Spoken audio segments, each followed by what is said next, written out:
Hello everyone, नमस्कार. आपल्या चॅनलवर मनापासून स्वागत आहे. आज आपण बनवणार आहोत एक हेल्दी, क्रिस्पी आणि खूपच टेस्टी अशी मखाना भेळ.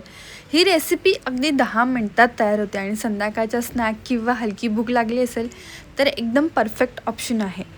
तर चला वेळ न घालवता आपण रेसिपी सुरू करूया. सर्वात आधी गॅसवर एक कढई गरम करून घेऊया. कढई गरम झाली की त्याच्यामध्ये 1 किंवा अर्धा चमचा तूप घालून घ्यायचं आणि तूप गरम झाल्यानंतर त्याच्यामध्ये आपल्याला हवे तितके आपले मखाने भाजून घ्यायचे आहेत. आता मी इथे 1 वाटी मखाने घेतलेत.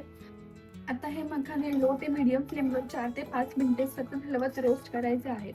रोस्ट केल्यानंतर त्याला मखानाला छान क्रिस्पीपणा येतो आणि त्याची चवही खूप छान लागते. हे मखाने फुललेले जरी दिसले असतील ना तरी पण ते थोडेसे चिवट आहेत. त्यांना व्यवस्थित आपण गॅसवर रोस्ट करून घेतले की त्याच्यात एक मस्त क्रिस्पीपणा येतो. ही रेसिपी अगदी 10 मिनिटात तयार होते आणि संध्याकाळच्या स्नॅक्ससाठी किंवा हलकी फुलकी भूक लागली असेल तर एकदम परफेक्ट आहे.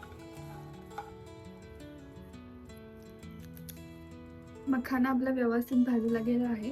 गॅस बंद करून थोडा वेळ ह्याला थंड होऊ देऊया. त्याच कढईला परत गरम करून त्याच्यामध्ये अर्धा चमचा तूप घालून घ्यायचं आहे. मी मखाने साईडला काढून ठेवलेत कारण थंड होण्यासाठी. तूप गरम झालं की लगेचच गॅस आपला बंद करून घ्यायचा आहे, कारण आपण जर चालू गॅस ठेवला तर त्याच्यामध्ये आपण टाकणार जे आहेत मसाले ते जळून जातील. त्याच्यामुळे तूप थोडं गरम करून घ्यायचं आणि गॅस बंद करून टाकायचा. त्याच तुपामध्ये थोडीशी हळद, थोडंसं तिखट, जिरा पावडर, थोडीशी आमचूर पावडर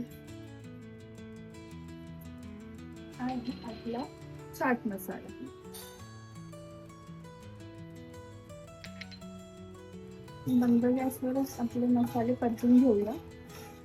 गॅस बंदच आहे आणि त्याच्यामध्ये आपले हे मसाले जे आपण थंड करायला ठेवले होते ते घालून घेऊ. व्यवस्थित हलवून घेतल्याने मसाला जो आहे तो प्रत्येक मखाण्याला व्यवस्थित लागेल. इथे आपले मखाने व्यवस्थित मसाल्यासोबत कोट झालेले आहे. आपण एका बाउलमध्ये काढून घेऊया. आता एका बाउलमध्ये रोस्टेड मखाने घेऊया. त्यात बारीक चिरलेला कांदा अगदीच फाईन चॉप केलेला असेल तर त्याची चव अजून सुंदर लागते. टोमॅटो घेऊया, तो पण बारीक चिरलेला आहे. लिंबाचा रस. आता हे सगळं हलक्या हाताने मिक्स करून घेऊया. आता आपण कोथिंबीर घालून घेऊया, फाईन चॉप, थोडी शेव.